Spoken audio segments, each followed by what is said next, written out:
going to be reading the first 5 pages from a short story. It's called Baby Doll. Her pale, slender arm looked slight and battered against the bulging brown stomach of her first morning appointment, Tanisha. The young pregnant girl spoke first. "How you doing today, miss? You don't look so good." "Shouldn't I be the one asking you that question?" Tanisha smiled as she looked down and proudly rubbed her belly. She was right. Alex didn't look good, and she felt worse than she looked. "Well, as usual, everything is going along as expected with you. My mama says we were built for having babies. All us Leviticus. We pop them out and keep on walking." "Have you picked out any names yet?" "Yeah, I think it's a girl. I'm going to name her Baby Doll." "As a nickname?" "No, as her real name. She's going to be my baby doll." "Well, Tanisha, just remember she's got to keep her name long after she'll stop looking like a baby doll." "That's true. I give her a middle name she can switch to when she feels like it." "You still have a good 2 months to think about it. Keep up with your vitamins and cut back on the soda. I'll see you next month." "Okay, miss, you cut back on whatever's making you look so pale. You look scary white today." "Sorry about that. I'll try and put a little color in my cheeks for your next visit." The monthly visits to the midwife were marking Tanisha's time as she moved toward labor and delivery. For Alex, it was blood tests, needles, and hormonal surges, marking a time when working felt like a hobby and trying to get pregnant had become her full-time job. What Tanisha called scary white was bloating, sallow skin, and a bone-deep exhaustion Alex could see in the mirror but saw more clearly in her patients as they looked at her and knew something was wrong. These girls had been her favorites, often funny and childlike, despite the inherent maturity of their condition.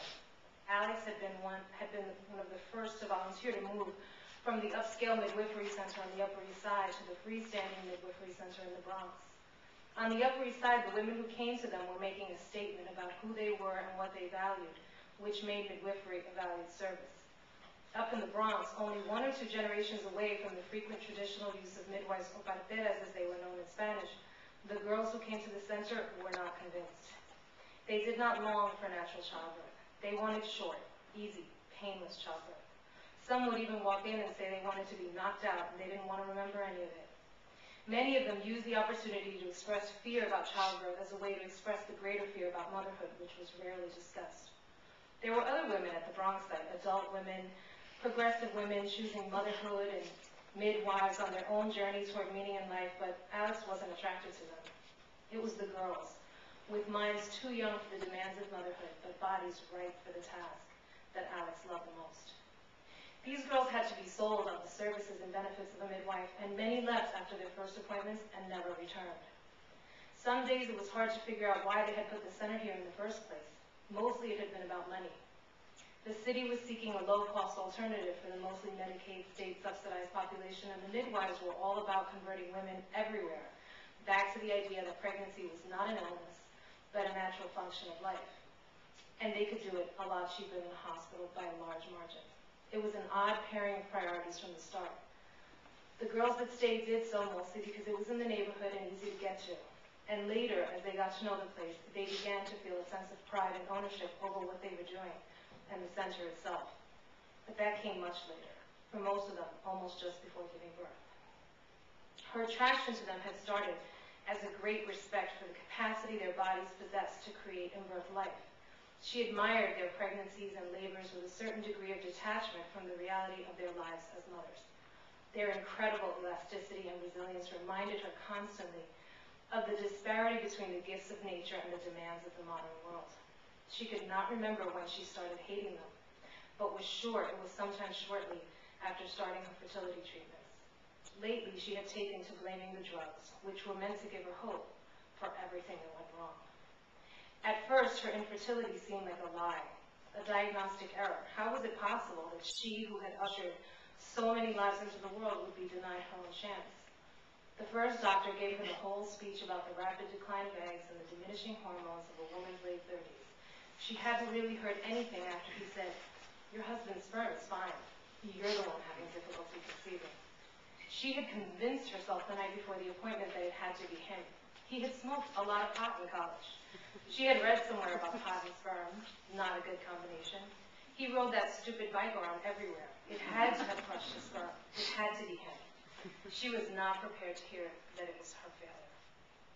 As she prepped the room for her next appointment, Alex could feel the apprehension that grew with each successive patient.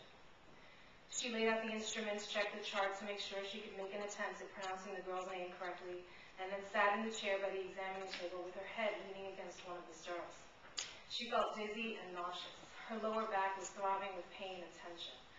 Routine exams had recently become a psychological war zone, and Alex had come to dread them. The first time it happened, she was terrified. She had been doing a 38-week vaginal exam on a 16-year-old girl when she felt an overwhelming urge to reach her hand deep inside the girl's belly and rip the baby out. It was the scariest image she had ever had in her life. That night, she called her training midwife and mentor, Sarah, for advice. She had been shaking even as she told Sarah the story over the phone. Sarah's reply had been typical for her. Take it easy. You're reacting to the stress of not being able to get pregnant. You'll be fine. If it happens again, take some time off. Drink some St. John's wort to take the edge off. We do intense work, and it makes sense that our crashes are intense too. Alex had not told her about the fertility treatments she was taking to try to get pregnant. That would have been akin to telling her she was shooting up heroin. Sarah would give her the list of herbs, teas, and yoga positions to help with fertility. Sarah would never have advised fertility treatments. For midwives, it was all about nature. What she gave and what she took, you had to accept. It had happened again and again. She had the urge to punch their bellies, slap their faces, pull their hair, suffocate them. The work she loved had become a never-ending stream of violent urges against the girls who would smile at her and call her, "Hey lady, hey miss," and inquire genuinely about her life. "You got a boyfriend, lady? You got any babies? Why didn't you just become a doctor?" Innocent questions they threw around as they tried to gauge her intentions for them and for their babies. At first, she could calm herself enough to answer, and sometimes laugh and smile just like she used to when she started, when she loved them. Only after they left did she run to the bathroom and throw up or cry while furiously splashing cold water on her face. It was the drugs, she kept telling herself. It was the drugs. Specifically, she would blame the turbocharged hormonal fluctuations that felt like PMS on steroids.